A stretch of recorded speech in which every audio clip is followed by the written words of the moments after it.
Yes, sir. Oh man, this is a big one. My heart's already racing. This one is the one for me. UFC 287. We're back. We're here for the breakdown. RJ, it's a big one. I've said it 4 times already. It's a very big one. I mean, stacked top to bottom, main card, prelims, like a lot of faces and names. If you don't know, you should know.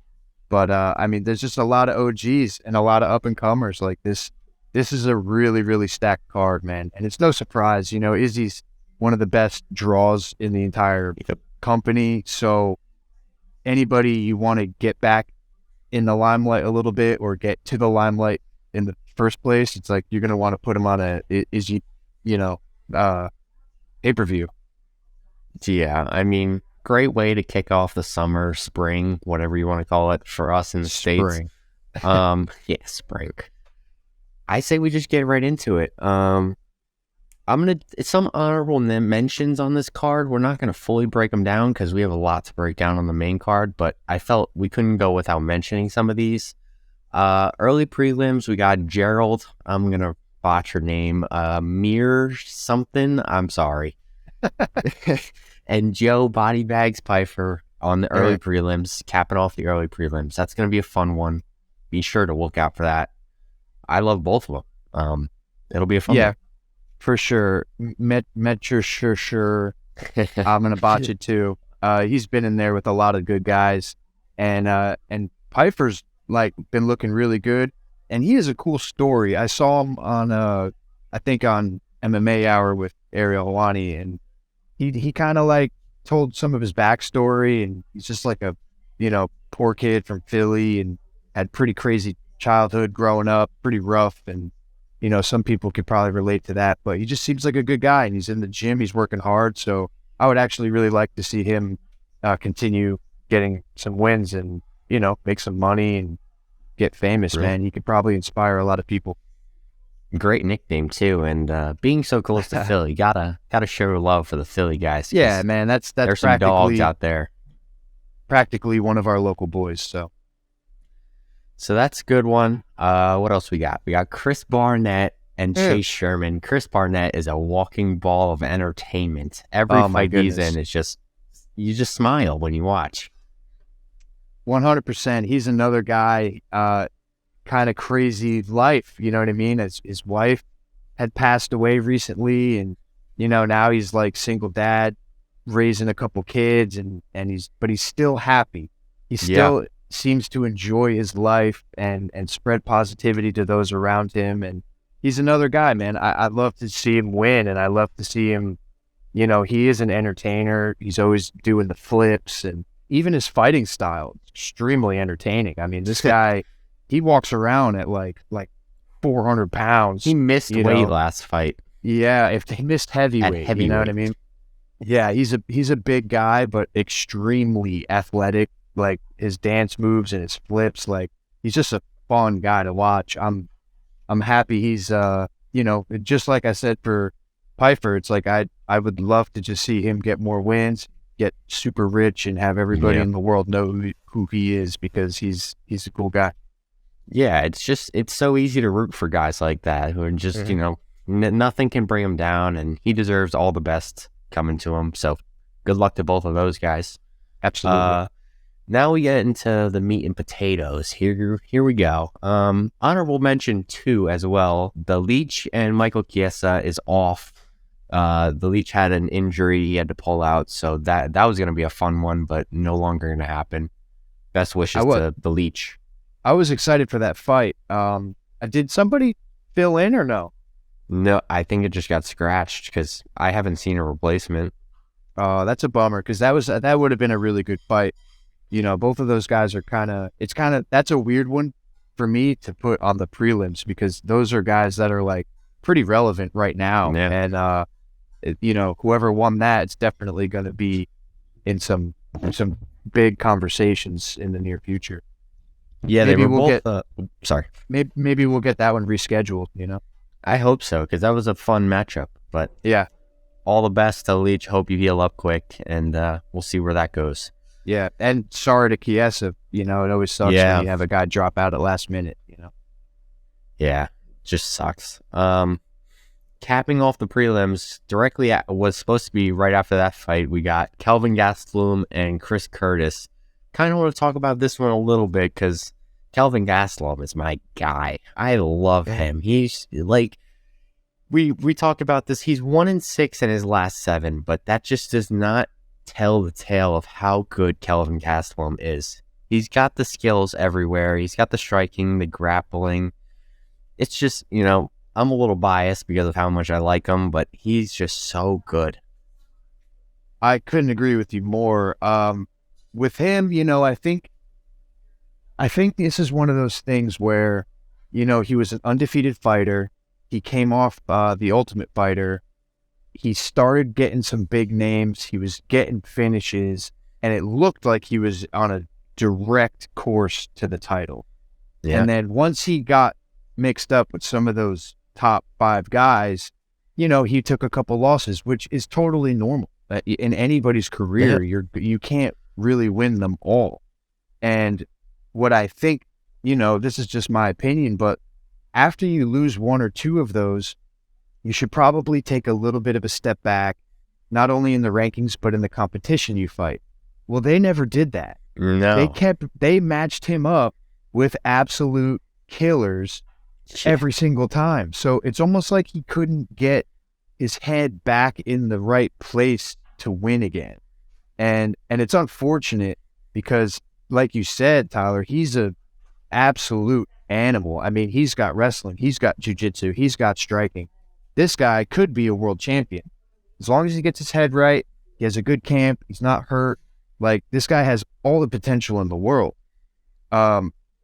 We could talk about the matchup for a second. I like the matchup for him. Remind me. Chris Curtis has been looking really, really good. He's got a lot of knockouts. Guy's powerful. However, he got into the UFC a little bit later in his career. I think he's only had maybe 5 fights in the UFC. No, he's had in the UFC, yeah, he's only had a few, but he's had a lengthy pro career. He's absolutely up there with 30-something fights. Oh, for sure, but that's almost my point is he's, I think, 35, 36 years old. Yeah. So that's getting into the territory of, like, the old guy in this sport. And Gastelum feels like he's been around forever, but he's only like 31 or 32. I was going to say that. He's so young just because he's been in for so long.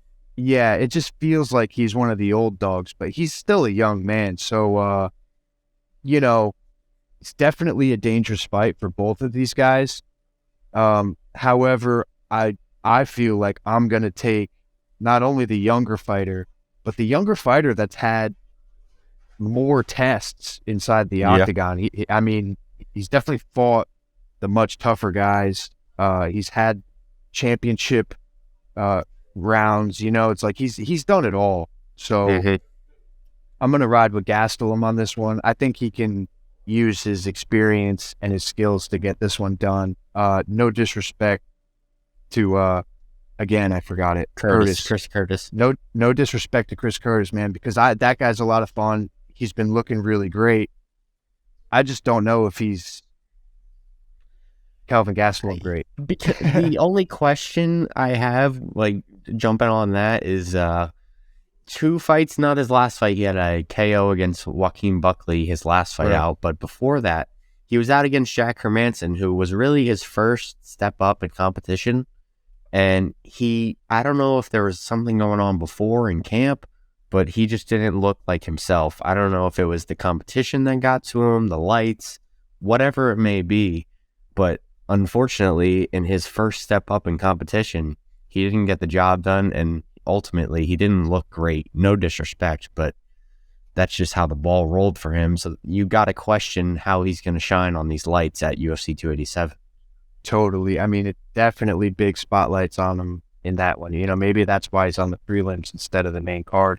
Who knows? But but also, that's no shade either, because Hermanson's like a legitimate fighter. He's a really tricky guy to kind of figure out, good puzzle to solve for any of these guys. So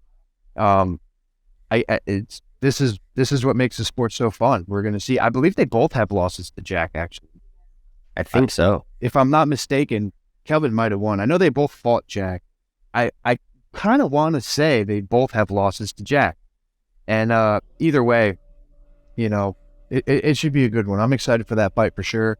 As long as Chris Curtis doesn't get the knockout like in the first and a half rounds, I see Kelvin pulling ahead pretty convincingly. Yeah, I'm leaning on Kelvin, but absolutely not counting out Chris Curtis with the power he has. He trains with Sean Strickland. He has a good camp, and he's going to be there to fight. So it's going to be a good fight. Great way to cap off the prelims, and a great way to get us into this main card, because this main card is bananas. So crazy. We got 18-year-old Raul Rosas Jr. going up against Christian Rodriguez. Both of them are fairly new to the UFC. Both of them are fairly young. I think Rodriguez is 25. Rosas is obviously the young one, 18. They're both skilled. I don't know where I'm going with this one. I think Rosas has the more technical skills, but Christian Rodriguez looks good too.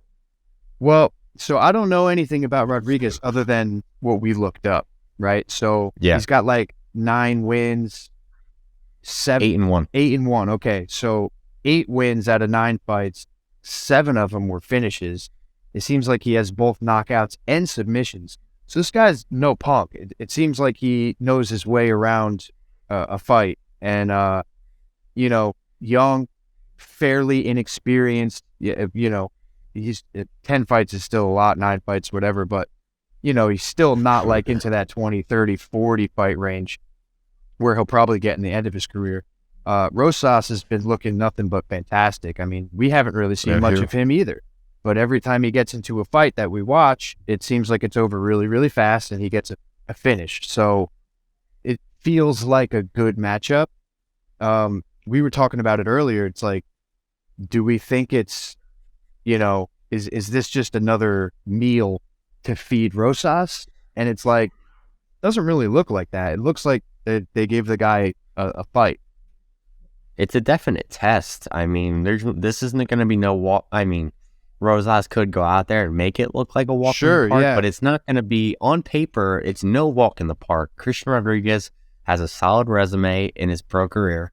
1-1 in the UFC, so 500 fighter.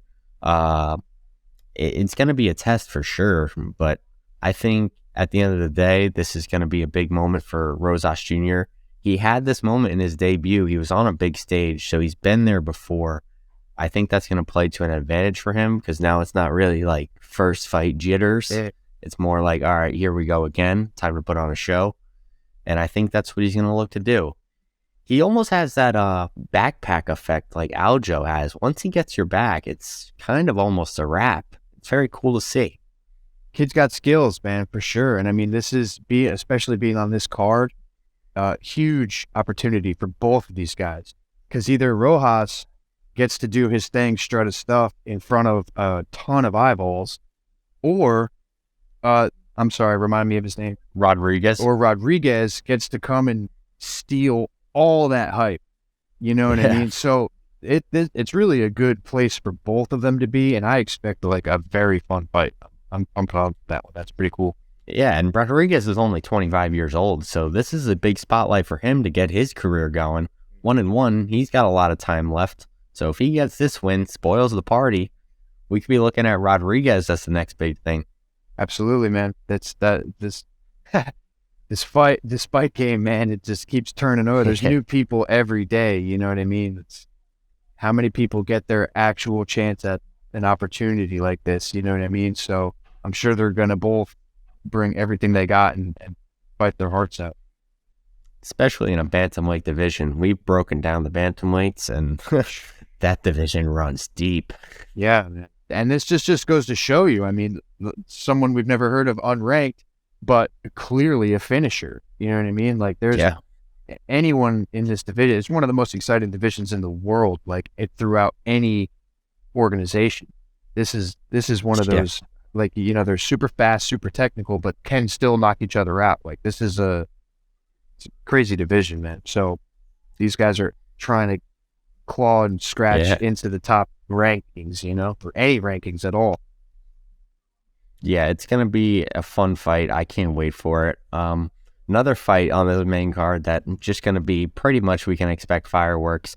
Kevin Holland and Santiago Ponzinibbio. Let's go. Just keep them coming. Yeah. Kevin Holland's an entertainer.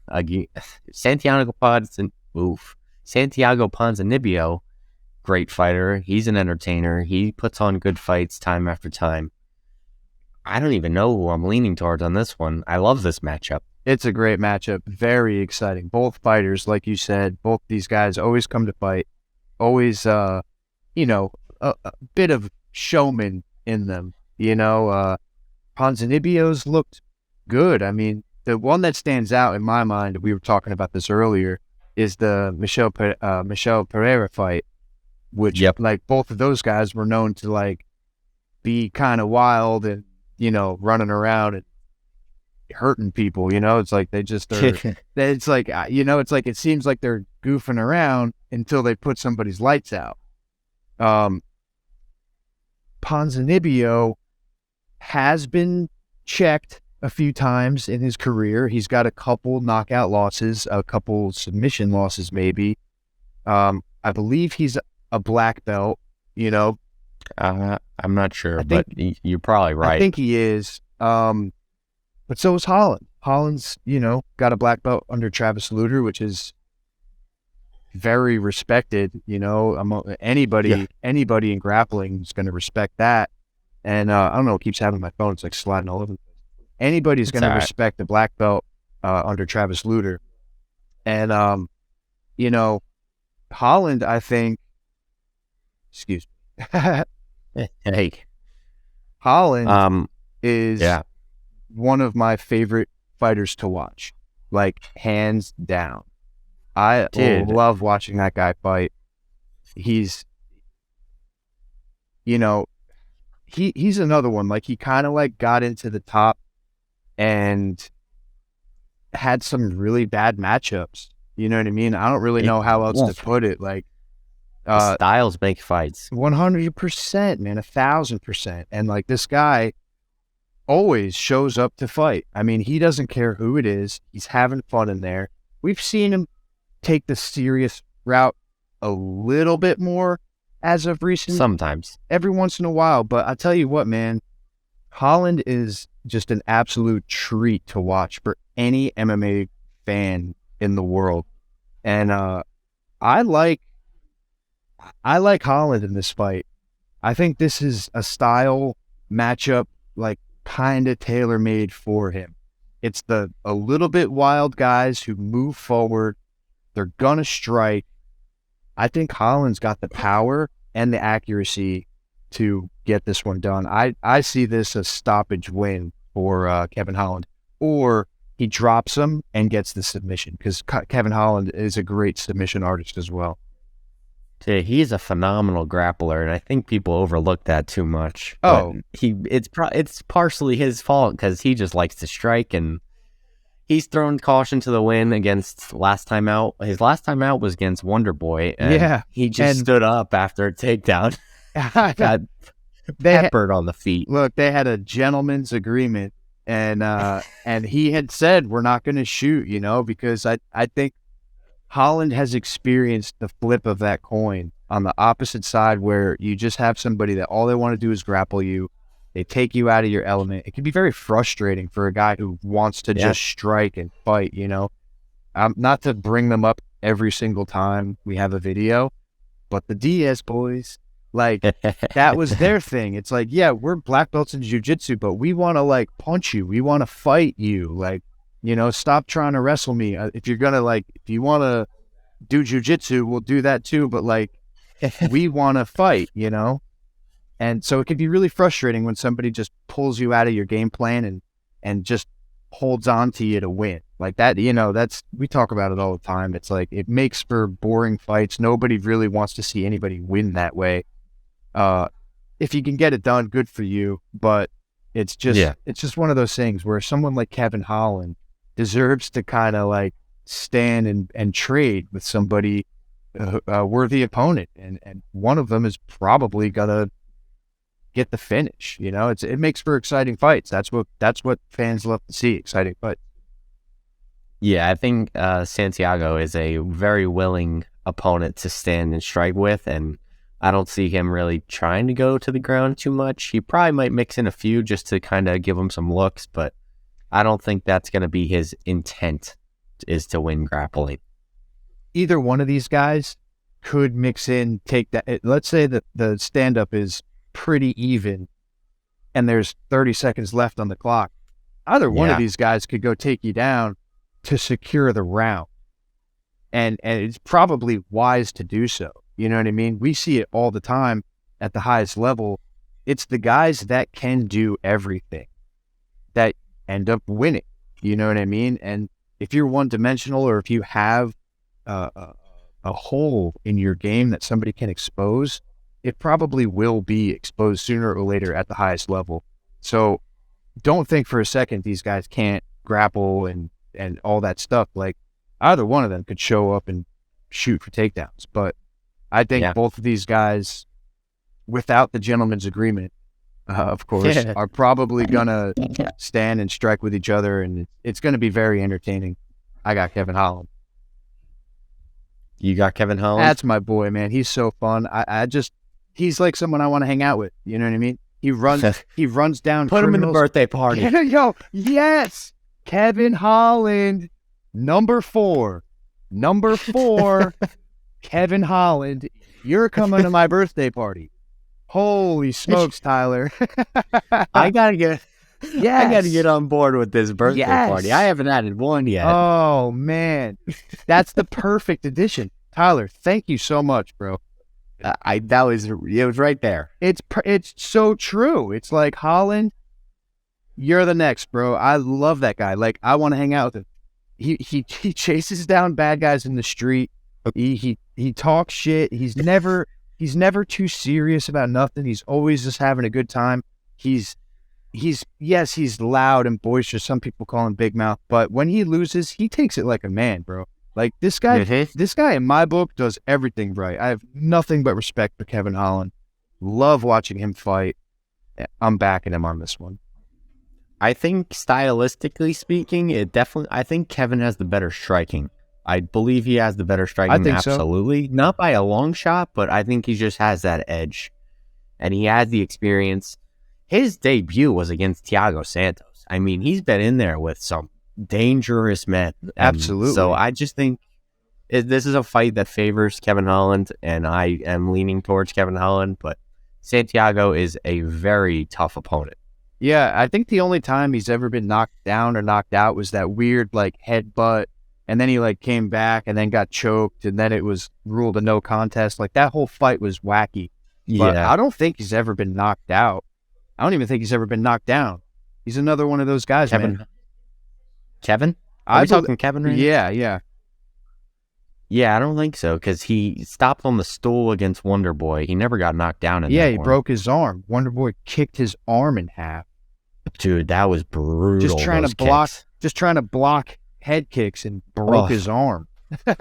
and that's not no shade at all, man. Because if you cannot protect yourself in there against somebody like Stephen Wonderboy Thompson, you're going to be badly hurt. So, because it was going to be his head if it wasn't his hands. Yeah, man, respect. Because I think if a lot more people took their health and careers more seriously, sometimes you got to know when you're beat. And,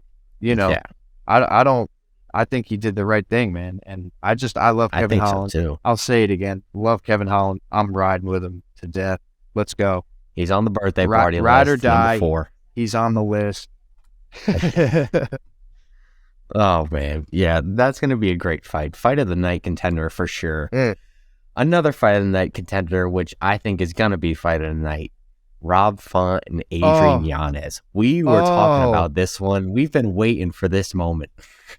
This actually might be my most anticipated fight of the evening. Look, Tyler, I love Izzy. It'll be a close second. It'll be a close second for me. I love Izzy, but just, oh man, what can we say about this fight? This one, I'm all in, all right? Rob Font fought some of the toughest people out there. Now, this guy, I think he's a brown belt in jiu-jitsu, almost never uses it, but he's got everything. Very well-rounded, great boxing, mixes in the kicks really, really well. Like, and again, been in there with everybody. I mean, he was, it looked to me like he was outscoring Cheeto Vera until Cheeto like mollywopped it, right? Yeah. So that's but no Cheeto's shade. power is different. Exactly. So it's understandable. No shade on Rob Font, but my point is he was like outpointing the guy who, if he won, was probably going to go get a title shot. So like, you know, he is right up there with the top division. Adrian Yanez, what can we say about this kid? Knockout on the Contender Series. He's had like 3, 4, 5 fights in the UFC since then. Something like that. And almost all of them have been knockout wins. Spectacular knockout wins, to be fair. This dude's hands are so nice. Like, so, okay, back up. I'm getting too excited about this one. I really am. I have like 10 things I want to say, and I'm trying to say them all at once. How can you not for this fight? His hands are so good. Adrian Yanez is a black belt on the ground. Again, I don't think these guys are going to do jiu-jitsu. I think they're going to go out there and have a boxing match. Now, you know, Yanez will throw a kick in there once in a while. I think I don't think it was technically a head kick knockout, but he's had head kicks that led to knockouts. Yep. And Font, I think, will do a little bit more mixing in the kicks. He throws a lot of the teeps and a lot more leg kicks. He'll mix them in all night long. But Yanez is so good with his footwork, his head movement. He will get inside. I see a phone booth boxing match. And that's what I want. Man. That's what I want out of these two guys. The way Yanez, his angles are so beautiful. This is the kind of stuff you learn in a gym, and like, to someone who can't see it, you wouldn't know what you're looking at. Most people do it and you still can't see it. With Yanez, you can see it like he's in slow motion. He stands here, bang, bang, bang, like bang, bang, bang. He's not there anymore. He's somewhere else. He'll hit you 3 times, and then he's on the side. You're over here like this, and now he's coming in this way. And then you swing that way, and he goes under it, and now he's over here. Like, it's beautiful. Like, it's actually beautiful to watch him. A work of art. It is, man. Like, his boxing, his footwork, it's incredible. He's been, since his win in the Contender Series, I've just been waiting for him to get a really good test. Rob Font is that dude. This is the test. And, oh man, what a perfect matchup. I love this fight. Fight. I don't think the fans can really understand how much you're excited for this fight after that explanation. I'm pumped, man, because this is the thing. Like, you know, to most people out there, they might not know who Adrian Yanez is yet. You'll find out. Right. And Rob Font, he's been 500, you know, in his past. I don't know what his exact record is, but he's got some wins. He's got some losses. So some people are like, that guy's a bum. He's not a bum. That guy's an amazing fighter. Trains with Calvin Cater in that camp up in Boston, right? They're in Boston. Those guys in Boston or Massachusetts somewhere. New England, somewhere in New England. Yeah. And those boys are tough as they come. Tough, man, and good fighters. This is just the perfect fight for, like, the young guy coming up.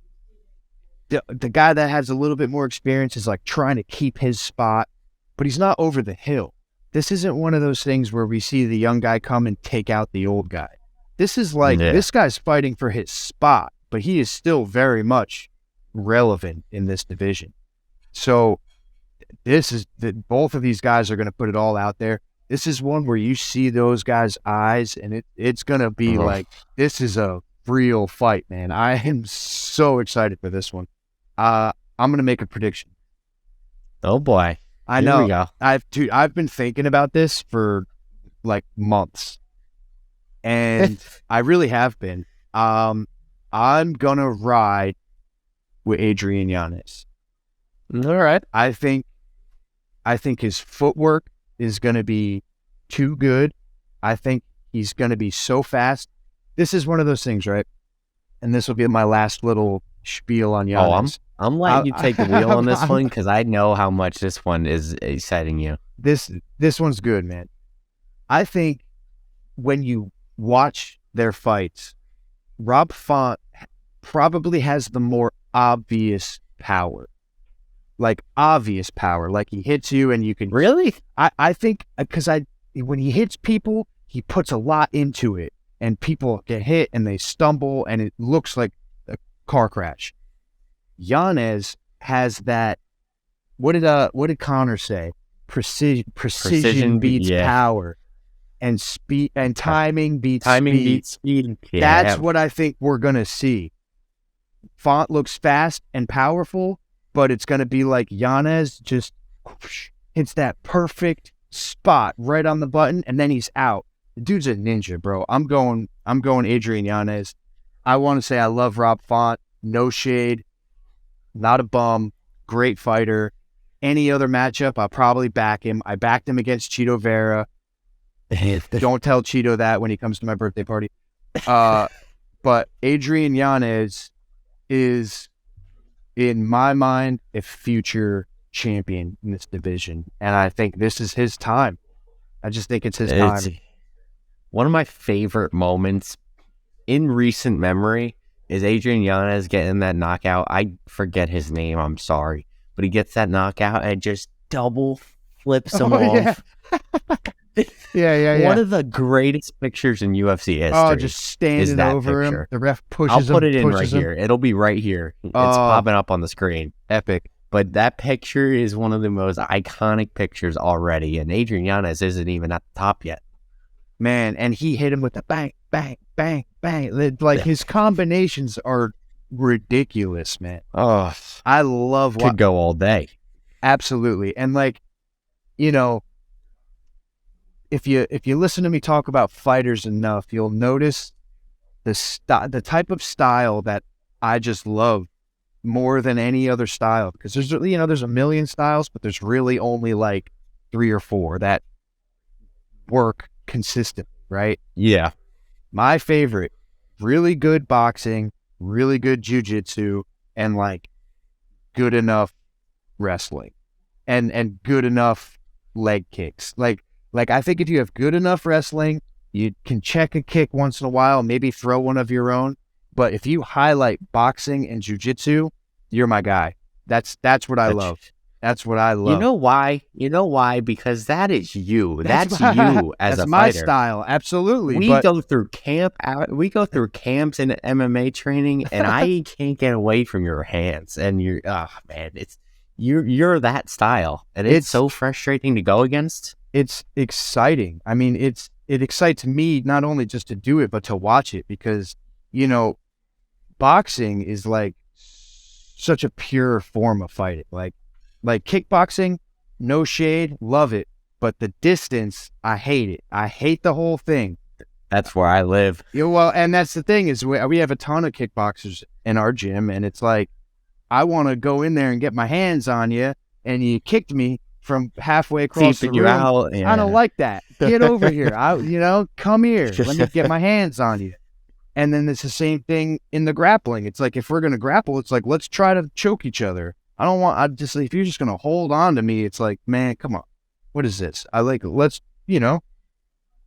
just more exciting that way. I like. Yeah, that's your cup of tea right there. Yeah, man. I'll get into mine later on, because, I got someone coming up who's my style, but sure, I'll wait on that. But fight of the night. We got on a tangent there. Of course, we always do. Who are you picking, Tyler? Who are you picking for this fight? I was trying to avoid the question because I don't want to answer. I don't know. Dude, I don't know. I think Adrian Yanez is the future. Like, and no hate to Rob Font. Like, I would pick him probably 8-9 times out of 10. But I can't go against Yanez right now. I just don't think I can. It's a big test for Yanez. Like, this is the one to see if he's really like at that level. Excuse me, where he's going to get into. I mean, you beat Rob Font, it's off to the races. Like, you are going to be fighting no cream of the crop, and the cream always rises to the top. All right, you're going to be in it after you win this fight. So we're going to find out if he belongs at the top of the division. Yeah. I think he lives for the moment too. I don't think the bright lights are going to get to him. I think he loves the bright lights. So I think he's ready for the moment. He's got everything to win.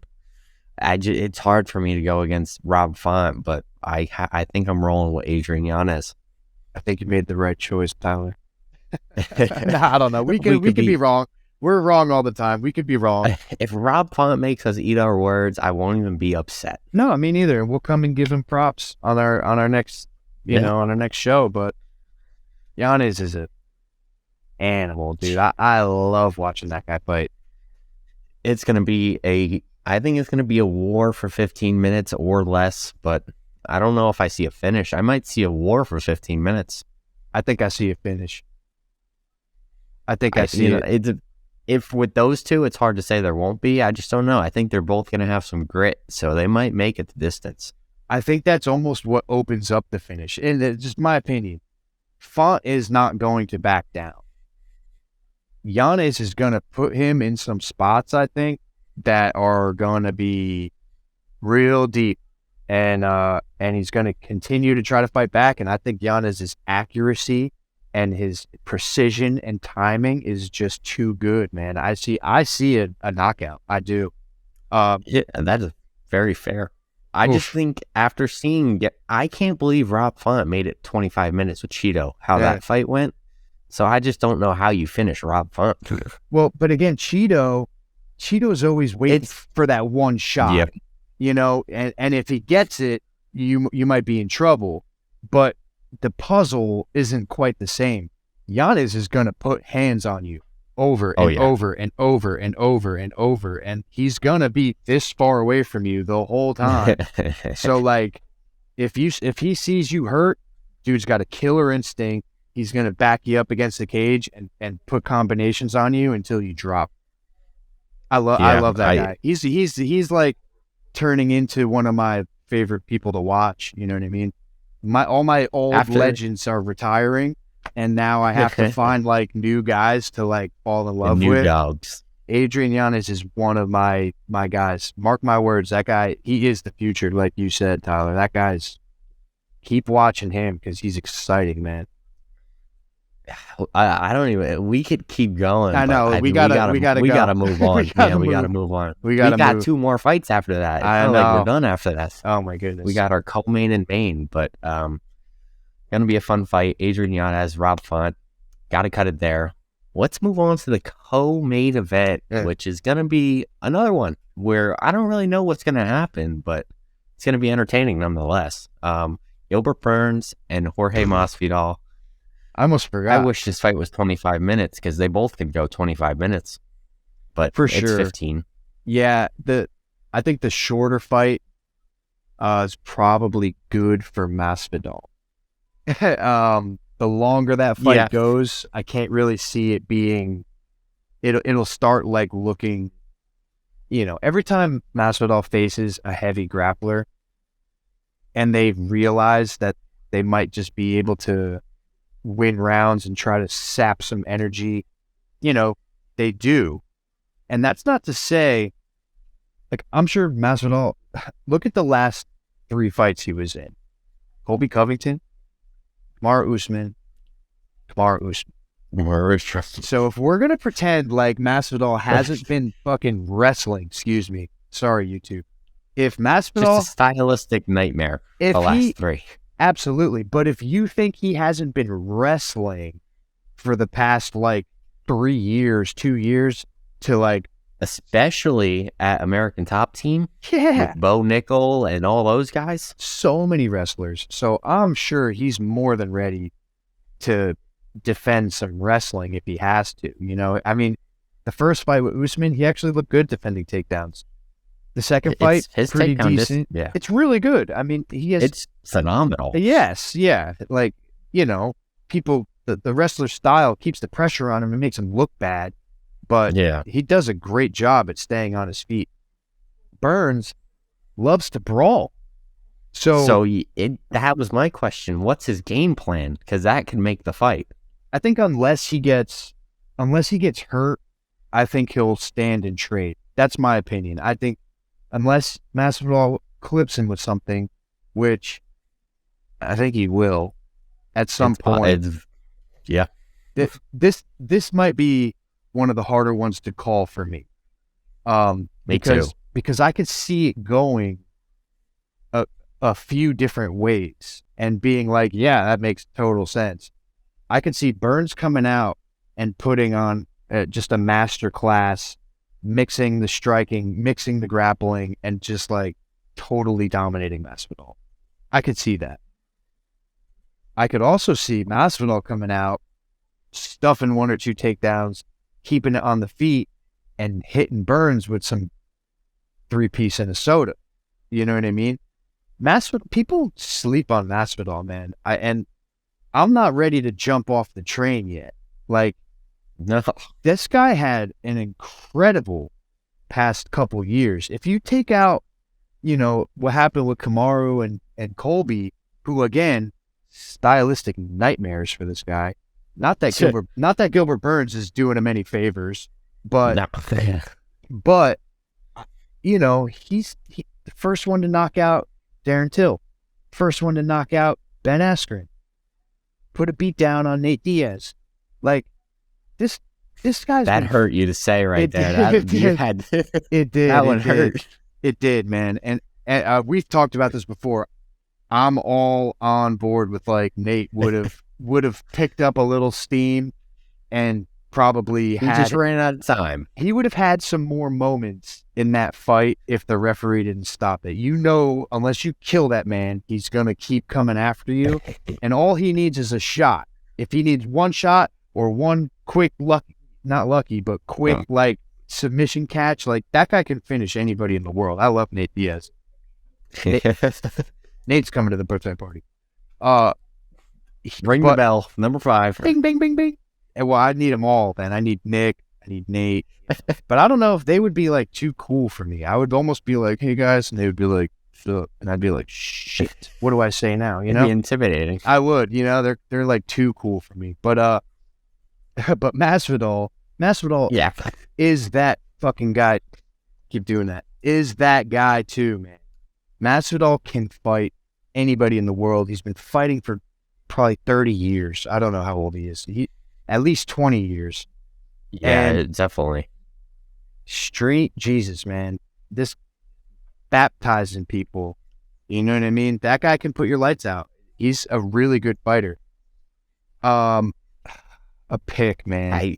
I've been trying to like go back and forth in my head with who I want to pick and who I think's gonna win, and I just can't come up with an answer. I know it's a weird one. It's just, I think it's on Gilbert for this one because it's going to be his game plan that really kind of dictates if he wants to heavy grapple like he did against Neil Magny. It's going to be a hard fight for Jorge Masvidal. But if he wants to kind of stand there and see how his striking is, Jorge can catch him in the meantime. Big time. I mean, Gilbert's striking Gilbert too. has been hit.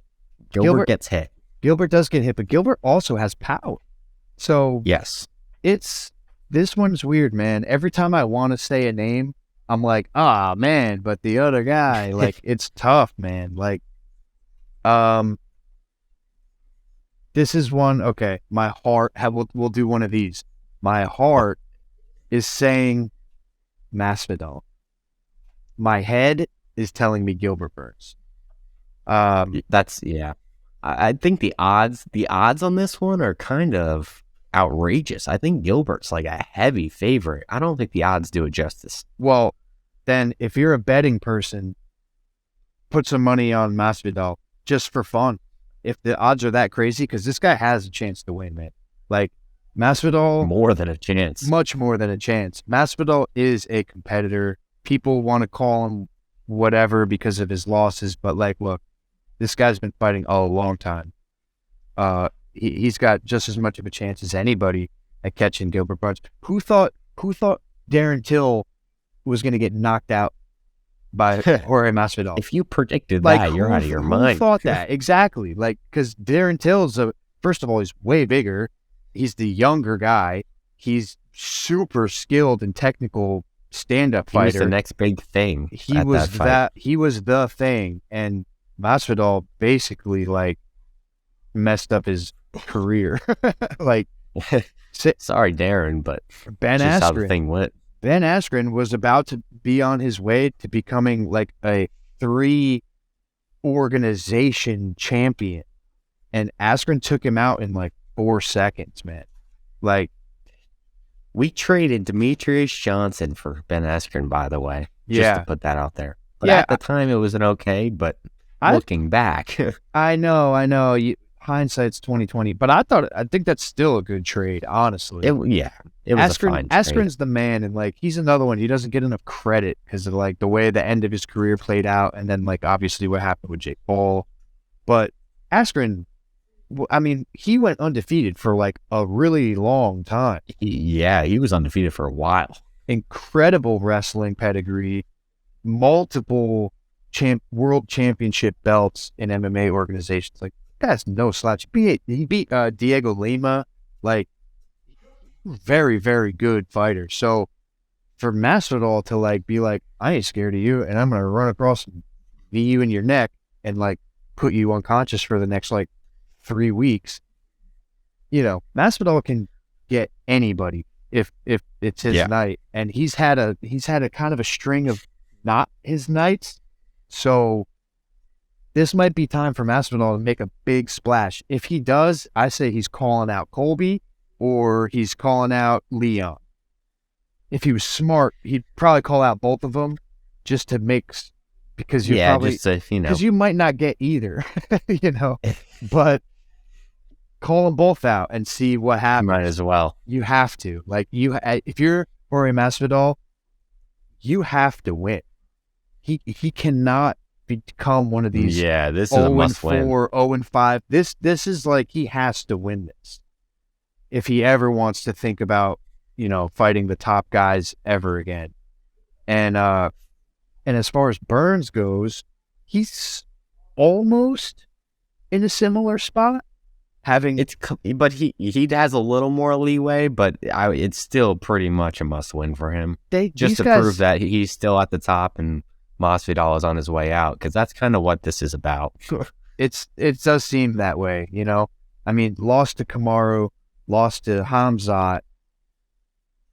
I think I told you this off air the other day. I went back and I watched the Hamzat fight and with Gilbert Burns, and I could see a world where you could score that fight for Gilbert.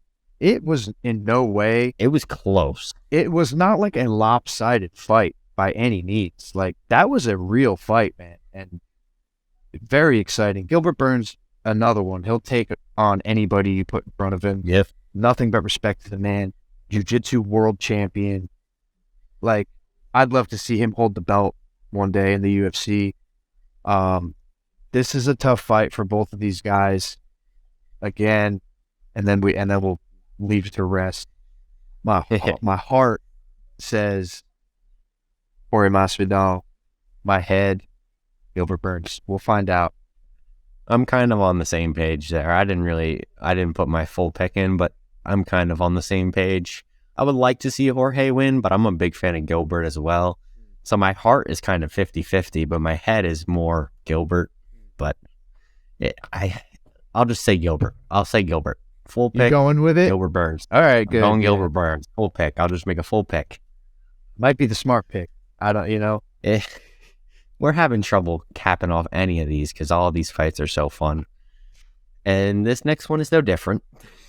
Oh, and this main one, event. I'm gonna just go off. I'm gonna So in this, if you guys don't know, Israel Adesanya he's who I emulate my game after. He's basically the leading factor of what got me into this. Obviously, I've been around watching since a while ago, but we have Israel Adesanya and Alex Pereira, number 2/number 4. I know you don't want to say number 4 because different sports, but they've been in the ring or cage with each other on 3 occasions. I'll let you do your thing, and then I'll get into that. Oh man, where do we even begin? Israel Adesanya was on his way to being one of the greatest middleweights of all time.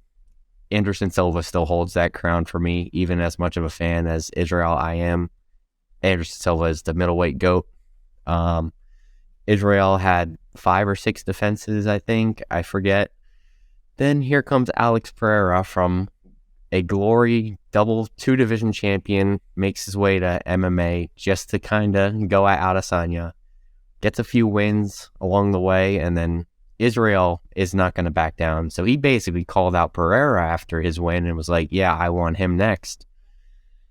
And Israel was up 3-1, 3-1, 4-0, debatable in that first fight. And round 5, Alex Pereira goes out there and just, it was one of the, I think he said, I'm going to kill you or something before that 5th round. And it was like a cold moment in between. And he did. He basically put him out. TKO victory. I was heartbroken.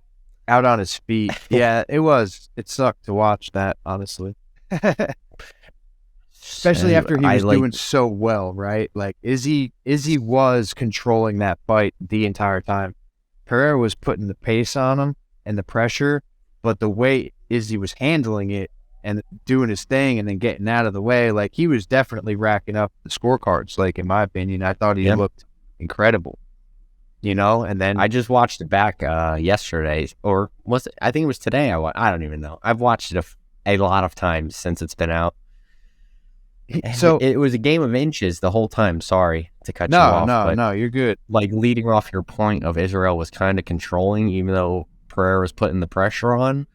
Israel was very close a lot of times to getting caught with that left hook rounds 1 through 4. So it was kind of like the whole time Pereira was getting that distance, and in round 5 he got the distance because there was times where that left hook was going right across the nose, glancing. So I mean, we'll break down this fight, but go ahead, and I cut you off. No, you're good, Tyler. I know this is your guy, and this is a fight that makes you very excited, me very excited, the fans hopefully very excited. People haven't been like as excited as I thought they would be, and part of that is because I think it's like 3-0. Now, I'm gonna have to get into this. If you beat Michael Jordan in a game of golf, can you say that you beat Michael Jordan?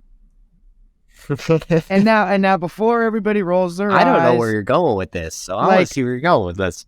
I understand it's a stretch, right? But it's a different sport. The rules are not the same. You could say, well, golf, you're trying to get the ball in the hole. It's like, yeah, well, you're doing that in basketball too, and I beat Michael Jordan in golf, so I must have beat him in basketball. It's not how it works. If you beat a guy in a jiu-jitsu match, does that mean you're going to beat him in a wrestling match? No. If you beat a guy in a wrestling match, does that mean you're going to beat him in a sambo match? No. It's not the same sport. The rule sets are completely different. Even something as similar, if you could be a 50-0 kickboxer and then get in a Muay Thai fight and get cut to shreds because you weren't used to the elbows and the range and the clinch. Different rule sets are there for a reason.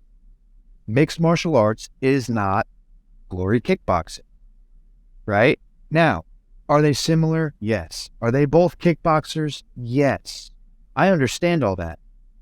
My point to all of this is I still believe 0-3, whatever you want, I believe Israel Adesanya is the superior fighter. I will lean on that all day long, and I'll back it up. I mean, I think his grappling is better. I think his kickboxing is better. To put it in the words of Sean Strickland, he's a big effing scary Brazilian. And that's what he is. He's a great kickboxer, but he's also should be fighting at heavyweight. He could be a heavyweight. The guy kills himself to make 185. It's almost like so weird that he's like chased Israel around his entire career. It's like, dude, and I would just love to see Izzy get that win, man. I would love it. I would love it so much. And then they'd probably do a third MMA fight. And if Izzy wins one, I don't know how Alex's head is going to adjust to that. Because right now he's got that boogeyman thing. I'm going to kill you. My kid made fun of you when I knocked you out. Like all this stuff. Let's see how you act if Izzy gets one. Because Izzy's strong, man. Mentally, that guy's strong. And it's going to be hard to make him scared of you. Izzy knows, and his coaches know, that's 3 fights. We were basically whooping his ass. And then we got caught, right? So it's like, okay, the guy's gigantic, and if he hits you, it's going to be a problem. But that's what it is. It's like you can't let him get that shot. I think Izzy comes out, does his thing on the feet. I think Izzy comes out and wrestles a lot more in this fight. Israel Nurmagomedov coming out at 287. I think he wrestles his butt off, and he could imagine if Izzy got Mount with a couple minutes left. It's wrap. Over. It's a wrap. He's gonna beat him up. Like, granted, did you see the thing? Pereira, after he fought Izzy, like got awarded his brown belt.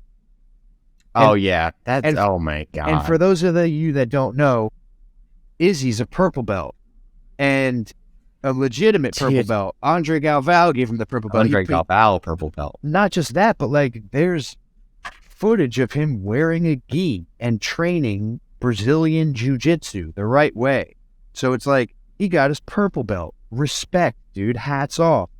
He goes out and beats Izzy. Pereira goes out and beats Izzy, and then they're like, "We gave him a brown belt," and it's like you just felt like you had to one up. Like it's like I never seen dominated on the ground. Dude, it's like, man, I could go off on this. I know it's just the whole thing puts a bad taste in my mouth because Izzy's one of the most exciting, one of the best fighters we've ever seen, and one of the biggest draws.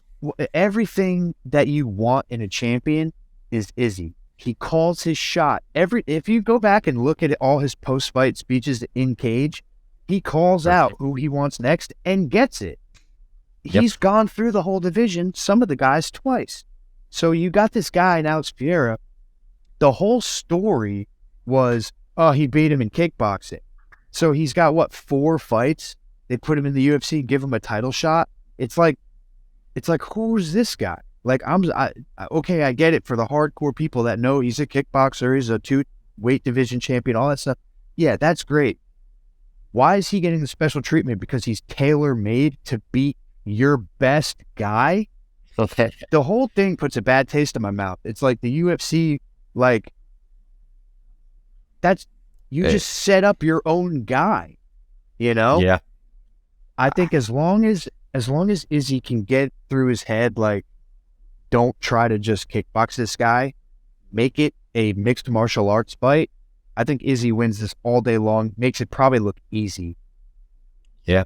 I don't think Alex can get to that grappling level. Obviously, he's going to be the worst grappler. We saw it, and he's had I don't know how to say his first name, Jailton Almeida, the UFC heavyweight right now. Jailton? Jailton. One of the best grapplers right now that we have in the UFC, but you can't teach that grappling that quick. And you see them stand next to each other? Alex Pereira is bigger. They're the same size. Alex Pereira is taller. Jailton's bigger. Yeah. But Alex is big. It's unbelievable. I mean, when you see him hugging Pereira, when you see him hugging like even Glover Teixeira, you're talking about the light heavyweight former champion who's also out of camp. So he's Big. he's not 205. He's 230 probably. And Alex is like way bigger than Glover. All the poking fun at Izzy stuff. I understand selling fights. It's all mental stuff, man. Like, and I can appreciate that angle to an extent. It's just, it's like I take it personally but Izzy doesn't. He really doesn't. I don't think he does. I hope he doesn't. He's too locked in up here. I hope so, man. And I hope he can get this win back because he deserves it, man. He deserves the respect. Like, it's so weird to me when these champions get taken. Like, he like made the whole division look like a walk in the park. He has beaten Robert Whittaker not once, but 2 times. Robert Whittaker beat Yoel Romero 2 times. He's gone 50 minutes with Yoel Romero. Izzy beat Yoel. Well, we won't talk about that fight, but yeah, he's beating Romero. He beat him. Yeah, he beat him, and he didn't have to fight him. Yoel was coming off a loss. He said, "You know what? Give me that big scary guy. Give me the big scary Brazilian. Give me that big Cuban. I'm sorry. Give me that big bald scary Cuban that went to the Olympics." But yeah, and it's a terrible matchup for me. He beat Vettori twice. He beat Brunson. Like, he beat Gastelum in one of the most fun interim championships, that was ever witnessed. I mean, he's been doing his thing, man. And, like, you got to respect everything he's done for the sport. I don't like how they rushed, Alex the way up just because there was, like, a story attached to it. I understand your champion had nothing left for him. He went up and fought Jan. Jan beat him with the size and the grappling. Whatever, man. I don't take that away from anything. Like, I think Izzy's the better fighter than Pereira. That's what I'm going to come out of here. I agree. I'm voting. My vote is going with Izzy. I think he's going to change the game plan. I think he's got some of the best coaches in the world. I think he's going to be more focused and driven now than he has been in his career for a long time. Contender Izzy is a different breed than champion Izzy. He doesn't have the belt anymore. It's one thing when no one can touch you. He's got a little bit of a chip now, and now it's this guy. It's not just anybody. It's this guy that's making fun of you, that's posting stuff about you, that has wins over you. It's like Izzy's another one. We were talking about Cowboy last week having like 100 fights. Izzy's had over 100 professional fighting. Dude. Different sports. I forget what his record is in combat sports, but it's 100 and something and less than 15 or something. Yeah, it's absurd. I think he's single digits. I think he's single digit losses in over 100 fights. Yeah, it's amazing what this guy's done for martial arts, and he really is the new wave Anderson Silva. He beat Anderson Silva. Granted, Anderson was a little bit older. You know who was in Anderson Silva's corner that fight? Who? Alex Pereira. Really? Alex Pereira was in Anderson Silva's corner during that fight. I had no idea. There's a picture of it. Yep. They brought that guy in. See what I'm saying? This goes deep, man. I take this more personally than Izzy does. It's crazy to me. It's real. Like, just breaking down this fight. I mean, three meetings with each other. Israel has won, not arguably. He has been winning more than he's been losing against this guy, and he has an 0-3 record against him. That first kickboxing fight, as unbiasedly as I can possibly be, I think Izzy won that fight. Izzy won the fight. The fans everybody thought Izzy won that fight. Whatever. He didn't get the nod. It was a close fight. A lot of people gave it to Izzy. So, first fight done. Second fight, he was not arguably. He was winning that fight very convincingly. And he got caught with that patented left hook of Alex Pereira. Such is life. He's racked up so much winning time against Alex Pereira. Goes to MMA, wins 3 rounds to 1, 4 rounds to 0, however you want to score it. Gets caught by the left hook, and that's the story. So frustrating. I think we see as we mentioned, we're going to see an Israel Adesanya who doesn't have a belt, who has lost to this guy 3 times. He's in his nightmares. He's the boogeyman. We have a grappling Israel Adesanya coming to UFC 287, and I see an Israel Adesanya submission. Submission? I see a submission Whoa. from Israel Adesanya. I watched that second fight back. Alex Pereira didn't have a clue what was going on down there. He was just using his size to stand up with his size. He didn't have a clue. He wasn't fighting the hands on the Dagestani handcuff, inside wrist tie, whatever you want to call it. He wasn't doing anything. I think this time Israel sees that, gets his back. Good night. See ya. Or a TKO. I could see a TKO coming because he's, Izzy's got good, clean power. Especially he doesn't after look that first round. Yeah, he doesn't look like the most powerful guy, but that guy can put your lights out with one shot. Like, there's no question about it. He's got that snap on the end of all his punches and his kicks. Like, that guy's like, what was that Street Fighter character where he'd be like, and his arm would get really, really long and hit you? You're too young. You don't remember. I've seen it. I'm too young, but I've seen it. I know what you're talking about, but I don't know the name. His arms and his legs would go all the way across the screen and be like, like, it's almost like he's got a whip on the end of his punches and his kicks. So Izzy's got that pop for sure. I hope he comes out, bam, bam, bam, hits him with the 1-2, hits some cool dance moves, takes him down, beats him up. Like, I hope he just master class. Like, let's show everything. Let's show why the kickboxing and MMA is different. Come on, Izzy, represent, bro. Like, this is his chance, and I want so badly for him to win. Like, for everyone that disrespected him, for Alex that disrespected him. Like, I hope it's bloody. I don't want like a clean kickboxing match. I want a dirty MMA fight. Oh, that's my jam right there. That's what I'm hoping for. I know, going but back, we've seen it now. Now we got to make it dirty. Going back to styles, that's my style right there. Is Israel Adesanya, the clean kickboxing. I'm a setups guy. I'm not really. I don't know. I'm not a combinations guy. I'm more of a set you up and take your head off, like a Leon Edwards setting up that head kick for 5 rounds and then blasting a head kick. That's my style, and we have different styles, but I just had to mention that. Of course. I lost my other train of thought. I was going to say something else.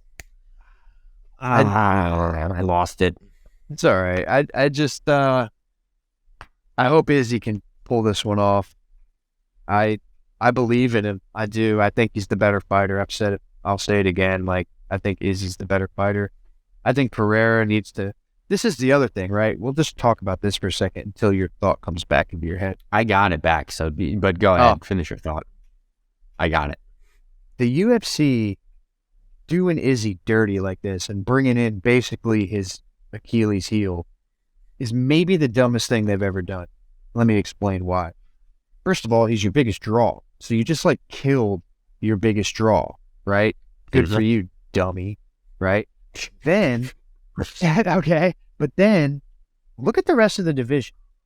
They're going to mop this fucking guy. And they all maul him. All of them. Every one of them. He can't do what Izzy did to them. He can't. They're all going to get their hands on him. They're all going to powerbomb him through the floor. Pereira needs to, take this loss that he's about to get, move up in weight, and go have your own career that's not attached to Israel Adesanya. Like, that's why the whole thing is so weird to me. It's like, speaking of, go get the retaliation on Jamal Hill. That I would love that fight. Or Yuri. Either one. I would love those fights. All the fun fights for him are at 205, man. At 185, he gets absolutely mopped. That's it. Yeah. I think he. Oh, sorry. No, that's it. It's like that the UFC just killed off, one of their best champions to let him get absolutely mopped by the rest of the division. And then Israel just wins his next one and goes and gets the belt back. Yeah, it's like, did we have to do that? It's like, let's get this guy, let's make sure he doesn't kill himself to make 185 anymore. Get him up to 205. Let him go avenge his friend and coach and have a great career. Good for you. Like, I actually think he's a great fighter. I think he'll be fun to watch at 205. As of right now, he doesn't have the grappling to mess with any of the top guys at 185. And I'm just like kind of over it. I'm over hearing about him and Izzy and like the disrespect that Izzy's getting. It's weird, man. I hope Izzy knocks his block off. I do love, I mean, as much as we're, talking down on Alex Pereira, I love his kickboxing.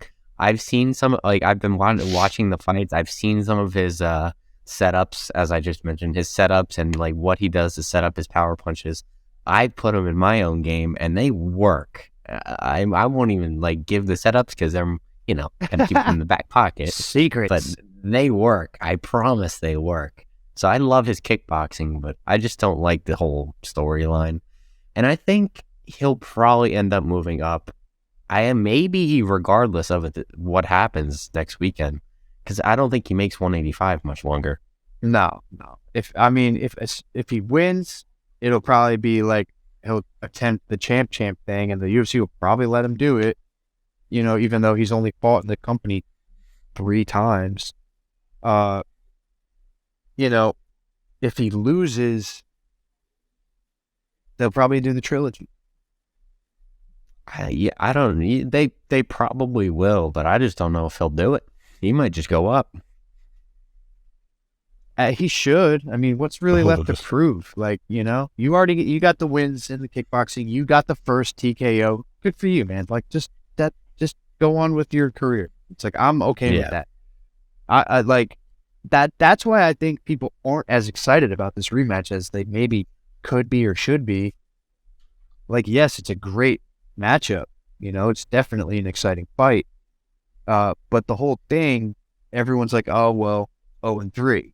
Why are we doing it again? It's like, well, I'm here to tell you it's a different sport. But, it's actually like not even really close to the same sport at all. It's really not. You know what I mean? No, it's not. If you get rocked and drop to your knee in kickboxing, you get a standing 10 count.